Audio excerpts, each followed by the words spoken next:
Hello and welcome. You're watching Head to Head on UATV. I'm Oles Gerjuk.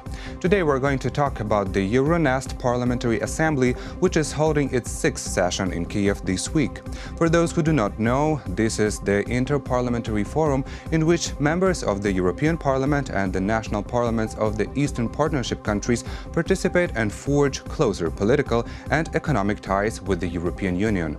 The meeting is held once a year, so what is up for discussion this time? To answer this question, we are joined in the studio by Dovile Sukyte. She is one of the delegates to Euronest PA. Hello and thank you for coming. Hello, Oles, and thank you for inviting. What is first on the agenda of the Kiev meeting this year? Well, agenda is rather broad. You know, the work starts first of all in committees, and you mentioned that delegates meet once a year, but actually they continuously work through all those years. So every committee, whether it would be committee on social affairs, on economy, or on foreign affairs, or so on, they choose topics for every year, let's say, and then they have rapporteurs to prepare small summaries on a situation. So, for example, yesterday, as a representative of Eastern Partnership Civil Society Forum, I was invited to a committee responsible for social affairs, for youth, for civil society, to present basically the declaration of the Eastern Partnership Civil Society Conference that was held last week in Tallinn. Together with me, there were representatives of youth. Every year we also have Eastern Partnership Youth Forum. So basically, in that meeting, we discussed realities of youth, of civil society. And what are the realities? Well, realities are, as you know, they're not, you cannot say they're bad or good, but there's a lot of energy to solve existing challenges and problems. So let's say our declaration, or even from the youth, the declaration that is coming, it might not look very optimistic because, you know, as we want to solve challenges and problems, we do list those problems. But what problems, what in particular are you talking about? Well, if to talk about youth, a lot of attention was given to unemployment and education. You know, youth, they have energy, they have ideas, and they are, well, in this century, entrepreneurship, you know, it's what on the top of agenda. So youth wants more, let's say, more possibilities for them to start to implement the ideas. So if to focus on the youth in Eastern Partnership countries, of course, there were kind requests towards their own governments and towards the EU to simplify mechanisms, allowing to get the beginning funding for them to develop their businesses, the initiatives. And then we talked a lot about education. Such programs as Erasmus, as you know now, EU is changing the way they are engaging youth. These programs that are meant to, you know, bring people together from EU and EAP countries and to, let's say, to strengthen people-to-people connections, but also to provide youngsters with additional skills. And Erasmus Plus program now is being revised, and Eastern Partnership countries won't be included into that. But beside this, well, with a sad note, another mechanisms are being created. So discussions are like about the future, and you know, people want to know what exactly is waiting for them. Well, Ukraine just got in the middle of the scandal about this new educational reform. Have you discussed these in the session that European Union, well, some countries in European Union, they expressed a lot of criticism on the new reform, which demands Ukrainian to be the main language in schools. And, well, also minorities can have some lessons in their native language, but the main language in schools would be always Ukrainian. Have this question been brought for discussion? No, I mean not in the ones that I was participating, but I feel for the problem and issue that you're facing now in Ukraine. You have this rise of Ukrainian identity, and many Ukrainians that in the past used to use more of Russian language, now they kind of shifting to more of Ukrainian, and it's very well understandable. And what's happening in Belarus, that there are those so-called Belarus language cafes on the rise. So people are actually meeting after work or on other hours to learn the language of the country. So yes, I feel for this thing. I myself are coming from Lithuania, and after regaining our independence, we of course were, and even now our Lithuanian Language Commission is rather strict.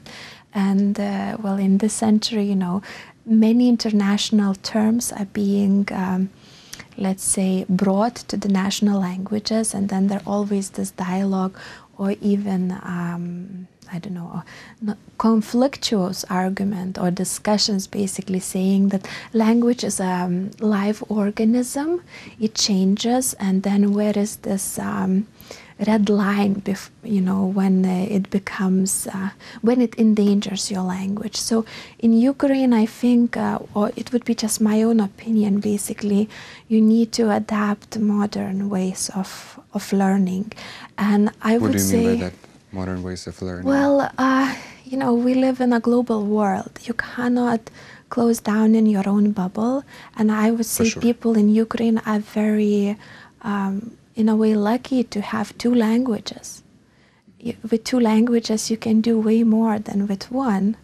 So yes, it's important to protect Ukrainian language and to use and to ensure that every citizen in the country would be able to commute in the language. But the problem in Ukraine is that a lot of people cannot communicate in the native language, or they don't know the grammar, they cannot hold the conversation.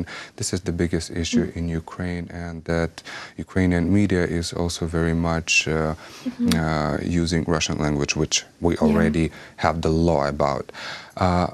How was it happening in Lithuania when you got your independence and when you were on the way to teach the nation of its native language? Well, we never lost our language, but we had Russian-speaking, part of Russian-speaking population. We also have a Polish-speaking population, so there were some... conflicts, some not tensions? Not conflicts, but some tensions, let's say, but what, from my own experience, changes happens within generation. You cannot frustrate those people that grew up in certain time environment, yes. And they got used to this. For them it's very difficult. So unless they want to, you cannot do anything. And yes, we do still have, let's say, old ladies coming to doctor and stubbornly talking only Russian, even they know Lithuanian. So I would say everything needs time, but you should be open and inclusive to all parts of your society. And it's good to provide more and more news in Ukrainian, but also it's important to ensure that your Russian or other languages speaking citizens would receive information and they would feel comfortable living in a country that they live. Because at the end there are many elements that describe you as being citizen of Ukraine, not only the language. I would like to touch also one important topic of human rights violations. Yes. Is this going to be discussed during the Euronest Parliamentary Assembly meeting? Well, these things, they're always on the agenda. It depends how you go into this, topic is very broad. What now we're doing with the Eastern Partnership Civil Society Forum, or at least what I'm noticing, and in our declarations, we stress that safe environment is also one of the human rights. So you see, if we used to talk about political opposition being imprisoned, or civic activists being imprisoned, or students expelled from university because of this strong stance against the existing government, now we're broadening this thing. And then one of recommendations from the Civil Society Forum that came in was to listen more of voice of young generation, of children and youth, on these issues that actually directly related to their well-being. So, to be more open and to listen. And then another thing, what we discussed, for example, yesterday was gender equality. And one of the sessions was about women in businesses and so on, but also big attention was given to domestic violence, and that level of these things are still very high. So human rights, as I said, is a very broad issue, and there are a lot of problems in Eastern Partnership countries. Well, let's focus more on Ukraine. Yes. We all know about numerous human rights violations in Russian-occupied Crimea, about lots of political prisoners detained on Crimean Peninsula and also on the territory of Russian Federation. How does Euronest see this and treat this? Well, at Euronest, when it comes from the side, I strongly would say that when it comes from the side from parliaments of European Parliament, parliamentarians, they are very worried and they are very supportive of any initiatives that would improve situation of people that are, well, in one way even in prison in Crimea, because people, some might leave, others might not, and they have roots over there. So every person should have a right to live and prosper in a place where he or she was born. And then, the issues of IDPs and so on. Yes, and, in Crimea and Tatars in Crimea, But does this mean that Euronest see this as another reason to increase sanctions? Is Euronest empowered to do anything about that? Well, Euronest, or parliamentarians coming from the EU part, and the EU is what actually keeps sanctions for Russia, they do support sanctions, and when it comes from the parliament side, yes, they would support sanctions, and they really want responsible actions from both sides, I would even argue. And of course, when it comes to occupation of territories by Russia, parliamentarians stand very strong and very firm, by knowing, let's say, which side is better and which one is victim here. What about the population of the countries which are members of Eastern Partnership? Do people want to increase the sanctions imposed on Russia? Well, population is very difficult organism, let's say. It depends how well they are aware about situation, how well they are aware and familiar with Russia, how well they are aware about the conflicts in Donbass or occupation of Crimea. Everything depends on awareness, level of awareness, and how much do they care. Some people, they really don't care about international affairs.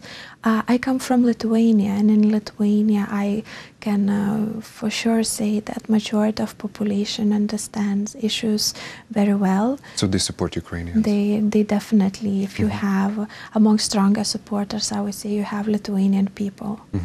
Unfortunately, we're really short in time, and I would like to ask you the very last question. I know that you're coming from Lithuania, and probably you know that Ukraine is in the middle of the process of implementing reforms for the EU-Ukraine Association Agreement. What was the path of your country to reach to EU, and maybe you could recommend something for Ukraine or Ukrainians? Well, it's always easy to advise something, but then you need to realize that situations or historical periods were rather different. For us, since our independence in the 90s, we were preparing for the step, and within 10 or 14 years, we ran a sprint very quickly. And you started running sprints since 3 years back, right? Since 2014, more or less. So over these 3 years, you were rushing very quickly. And now the feeling what, experts are having and decision makers from EU side, let's say, that maybe now you need, you're losing your breath, what I'm trying to say. So with reforms, yes, you started on a very good pace, but now we're feeling that it's a time when you make a pause, and this pause shouldn't be taking long. So my wish for Ukraine is to gather the strength, and you're on a very good path. You have all the support that you need, and support is not only moral but also financial, and the one that happening and coming here in skills and people skills. So use it wisely and keep doing good work. Thank you so much for the wishes, and thank you so much for this interesting conversation. Thank you. That was Dovile Sukyte, the delegate from Lithuania to Euronest Parliamentary Assembly. Thank you for watching Head to Head. I'm Oles Gerchuk. Goodbye.